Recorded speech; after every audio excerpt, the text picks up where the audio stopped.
Thank you, everybody. Technology budget is really a collaborative effort.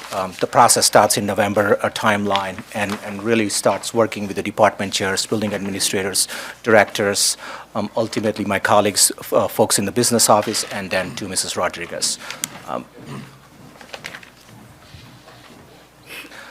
Some of the technology initiatives are all aligned directly to the district goal. Earlier this year, Mrs. Rodriguez presented to the board a variety of different district goals and how they are strategically aligning to our strategic plan. All the district technology initiatives are aligning to all these district goals.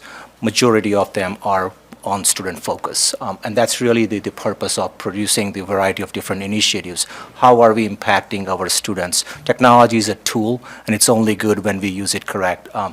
In the last 5 years, it's been a journey with minimum technology, to no technology, to full-blown technology, to pre-COVID, during COVID, past COVIDs. Now we live in a chat GPT or DALL-E AI world, right? AI world. So it's been constantly evolving, but again, it's a tool. If it effectively used by our teachers and staff member, ultimately give a phenomenal return on the investment in Mr. Cale's word to our students. Some of the technology initiatives that we've been working or have worked are here on this page. Digital Den is an attempt to convert our old computer labs. During the COVID, when we went one-to-one, we had a golden opportunity to look at our old way of computer labs, which was a pre-wired machines in rows and columns. There's a great author called Dr. William Daggett. He has done some really amazing work on learning spaces. So we took some of the ideas from his work. We visited some of other school districts and institutions that were ahead of us, using the learning spaces as how are the kids learning today? Are we designing the space for kids' future, or are we designing the space of our past? That's a very powerful thought. And so the initiative was done pretty much at the North Main. Big thanks to North Main team, the TAs and a computer teacher there. And the goal is, what does this old computer labs looks like in the new environment? So we have converted that. If you have not visited, I highly recommend to visit them while the kids are in action. The goal is to, moving forward, take every building's computer lab and ultimately change them to the digital den, basically a flexible learning spaces. High school student technology help desk. This is our second year of a student help desk. We have about 10 current juniors and senior students who would come down to the high school library and work with the technology department team members and ultimately learn what does the computer world looks like.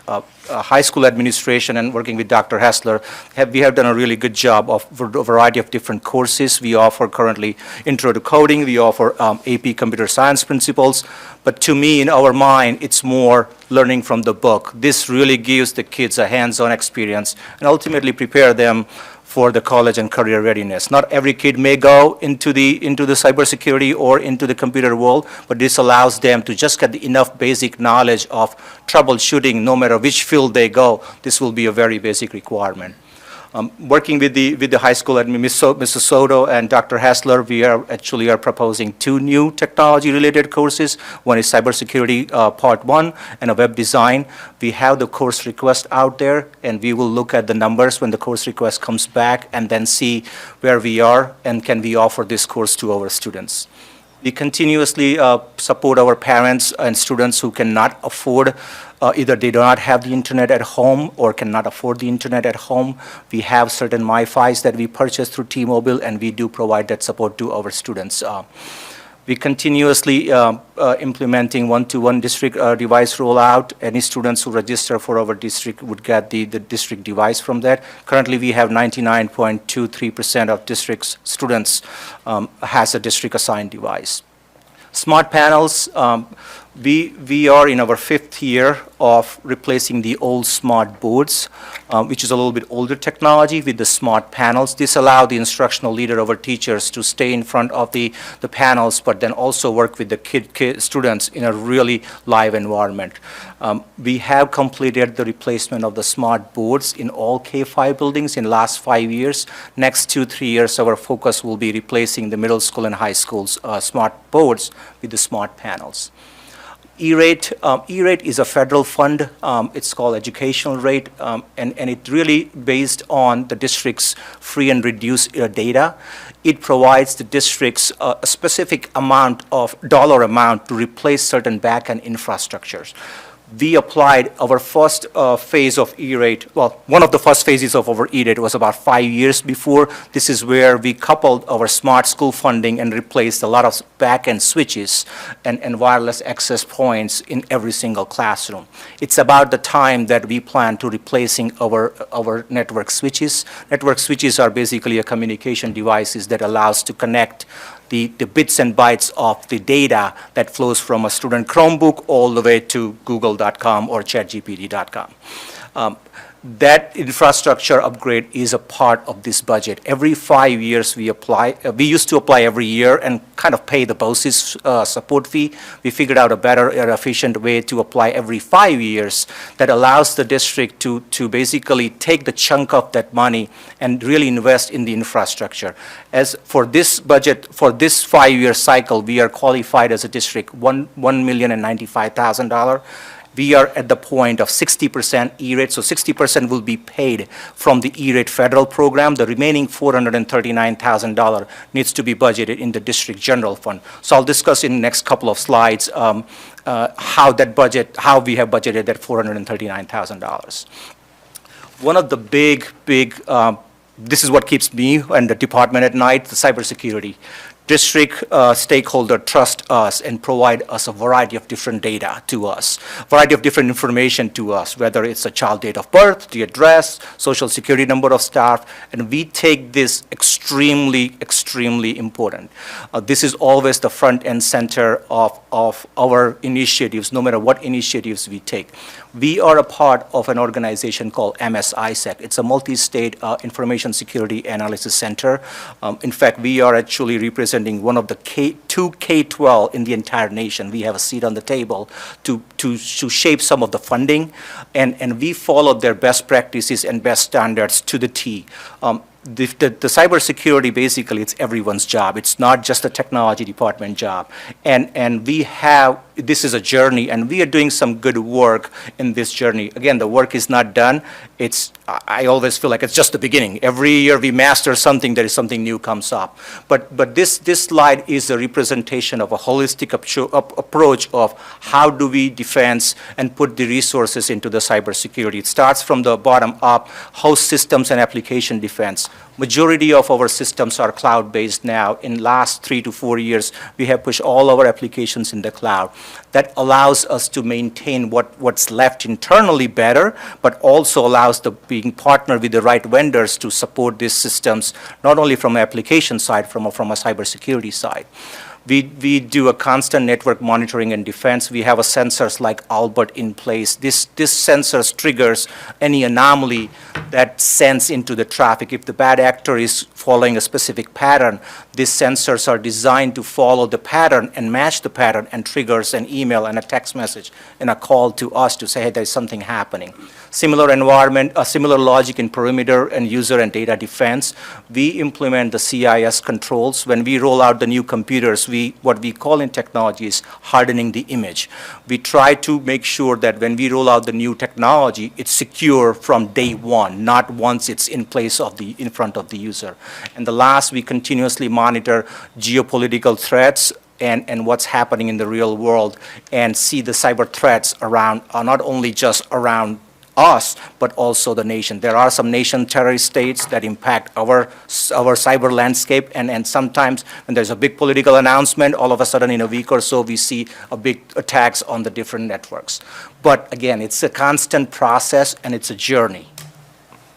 Some of the other initiatives from a district from New York State Ed Law 2D compliance piece, every year we complete the National Cybersecurity Review. This is a self-assessment review, but this allows us to monitor a progress for us.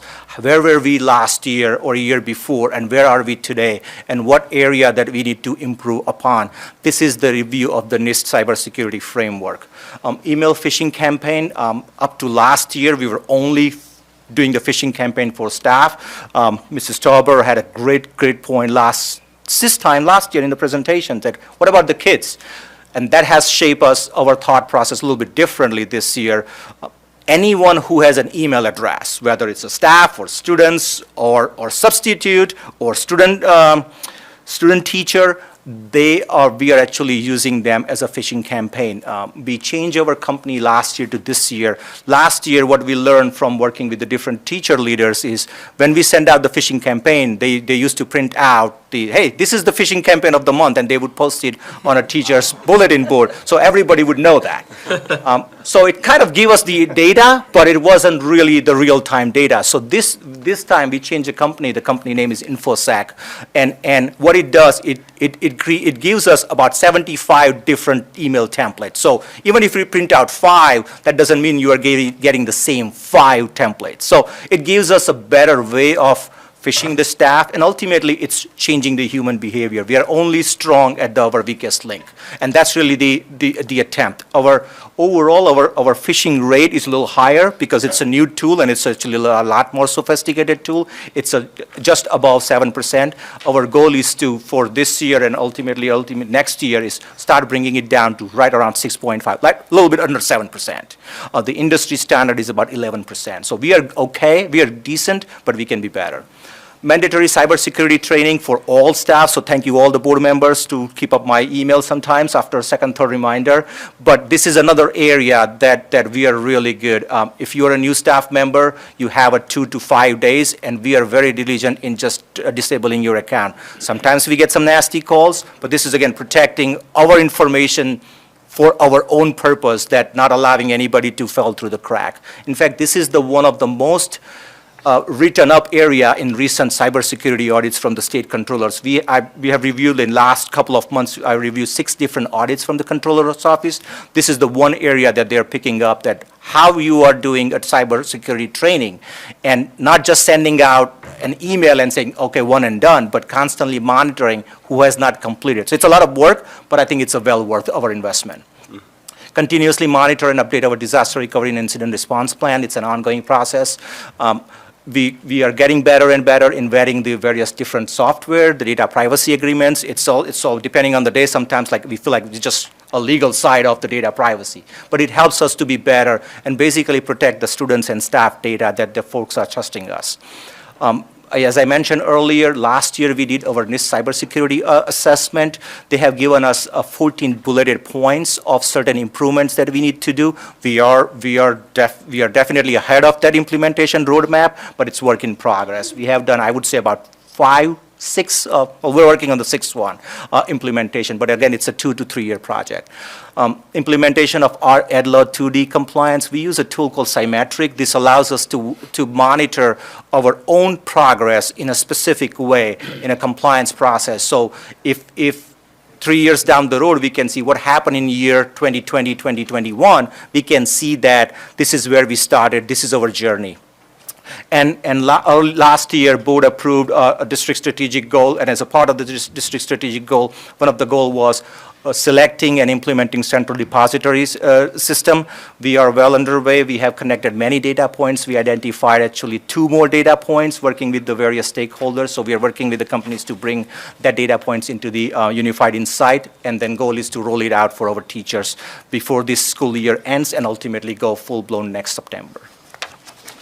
Preliminary technology recommendations, so 2630 core instructional, that code is 33.48% higher. Now, out of the dollars difference, $620,000, $439,000 is what I explained to you earlier for the E-rate.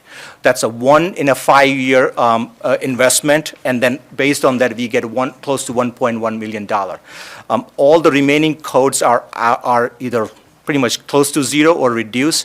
Every year we work with the business office specifically for these 2 codes, 2630 and 1680, and making sure that we are maximizing BOCES aid, as well as we are budgeting to where it's supposed to be budgeted. And so there is always a growth in this budgeting process from a technology side as well as from a business office side. But it allows us to be a little bit more efficient than year after year. So there is a decrease in a 1680 code. It's not because we're not buying stuff, it's just we are appropriately coding where it's supposed to be coding. Again, go back to that 33% increase. If we take out that $439,000 that I explained to you for E-rate, the entire budget increase is 1.9%, just to give you the perspective. So even though it's a 33%, it's the 439,000 is just for one and done E-rate funding. Next year will be back to normal, but it's basically 1.9% increase. Technology staffing level pretty much has same. We have phenomenal 13 team members who support a lot more technology, and it stays this year, and we're expecting the same staffing level next year. This is the technology at the glance in the district. We have a variety of different technologies, and we pretty much run the whole gimmick from smart boards, smart panels, projectors, various Apple devices, one-to-one Chromebooks, one-to-one iPads, wireless access points, servers, and switches. So we have close to 11,500 devices between 13 team members. So the industry ratio is 250 devices per person. But overall, these 13 team members are phenomenal folks and do a really good job. We log our help desk tickets, and the purpose of doing that is allows us to improve our own performance, also allow our clients, which are our students, teachers, and parents and administrators, to see the response time. 2020, and this is last 3 years, and you see the big difference, 21-22 school year. This is where we started the student help desk and parent help desk, along with this walk-in repairs. This is directly related to the student one-to-one student Chromebook. So we are well or around 7,000. Like last entire year, we had about 71, 76 requests. I would say we will be close to about 73, 7,400 student requests. And just to give you some idea of, this is just by the month. Generally in September, when everybody comes back, that is our busiest time, and then it kind of plateaus from that point on. And then right around this time, it starts picking up, and then ultimately kind of dies down over the summer. I'm also presenting the library budget, working with our phenomenal librarians and library coordinator Laura Lerner, along with Dr. Hassler from instructional side. Board has given us an opportunity in last 5 years to design this library also as a flexible learning spaces. Our first library change or renovation was in 2018, and first library was Sapphire. In last 5 years, we have completed a library to a lot more flexible learning spaces for all K-5 buildings. Next year, it's going to be middle school. This allows the students and staff flexible seating or various makerspace areas. Quiet room, if you are at the high school, there are a couple of nice quiet rooms or small meeting rooms areas on the left side as well. The bottom pictures are basically just the renovated library at the Central Valley. Library media, we also monitor the circulations. That's another way for us to see how are we doing. We can buy the electronic book license, we can buy the books, but are the kids really using it? And here is an attempt to show you the circulation has continuously increased. 2021 was a COVID year, so you see a drastic change there. But overall, year after year, we are increasing the circulation for our library content. This includes the print, electronics, DVDs, you name it. And that's pretty much it. Any questions? Yeah, is there any part of the budget that's being used to train teachers on how to identify when kids are leveraging ChatGPT? There is a discussion on, along with the tech coaches, but there are two thoughts, and some districts have blocked the ChatGPT, and we have not, and we need to learn and embrace the technology, not to block it. I always give an example of my own kids. I would rather teach my kids how to drive sitting next to them versus one day they're just going to steal the key and start driving. So while they are with us, let's embrace that change with them. And we have some really good English and humanities teachers are embracing that. And we'll see how it goes. It's definitely impacting how our teachers are teaching, but I think overall it's a positive impact. I have not personally heard anything negative along with the line, and that was a big news item that New York City blocked ChatGPT on a district assigned device. Guess what? Almost every single secondary kids have their personal phones. Yeah. So why block this is my personal opinion, why block the technology? Why don't we learn the technology? It's a tool. We just need to learn how to use effectively and work with our teachers how to use effectively, not just to block it. Okay, so we haven't worked with the teachers yet to identify how to use it. No, so tech coaches have started rolling out that piece, definitely, but it's not a formal training. The way our tech coaches works, it's like I can book a tech coach, and then have him or her walk me through a specific topic. There were some topics they came about ChatGPT, majority from the English department, because that's right now impacting them. What I'm hearing from the different teachers is a couple of teachers saying, use that ChatGPT as a draft, first and second draft, and then let's work on your real paper, which is, to me, was brilliant. Like, bring the technology into the classroom, use the technology, and not everything you see on the AI tool is accurate, because they're still learning from a natural language. So this is very similar when Google search engine came a few years before. It's not just copy and pasting from Google search engines or the results that you see that. What is the content is telling you? And big kudos to our teachers. It's not perfect yet, but we are making some progress in that direction. Okay, thank you. Just a follow-up question on the phishing, because you mentioned it specifically. What do we do proactively and reactively for the students? Do we make them aware that what phishing is, and then if they do it, is there any follow-up? So the positive impact, maybe it's a different way of saying the ransomware, was we figured out how to communicate with the staff a little bit better. We have what we call MCC updates for staff. So until last year, when the students were not part of this equation, we always communicated through MCC staff. We actually have a MCC Crusaders chat, but don't quote me on the exact name, MCC Crusaders News. And that's for the students only. So we communicate with the students, not pre or post, but we communicate with them if there is a big thread that is impacting Snapchat or impacting Instagram. We try to communicate with them with this particular way. The other piece is also when you fail the way the InfoSec works, which is brilliant, is there are different layers. When you fail the first time campaign, you have a 30-second video to watch. But when you fail the 10th campaign, let's talk. We're not there yet, but that's really where we want to go. A lot of students, what I see them is they're actually failing, but they're also quickly watching 30 seconds video to say, where did I fail? This is the same logic applying to our staff. There was a concern from a staff member, like, I don't want to watch 10 minutes video, but it's not really. It's a very small video, and it's directly showing you what exactly it's wrong. The other important part is this same thing is applying in our personal life. You get phished no matter what email address you have. You can have your personal Gmail, and guess what? If you're not paying attention, your personal banking account can be compromised. So it's helping not only students and staff in the educational environment, but their personal life as well. That's excellent. Right. Thank you. Any other questions? Thank you.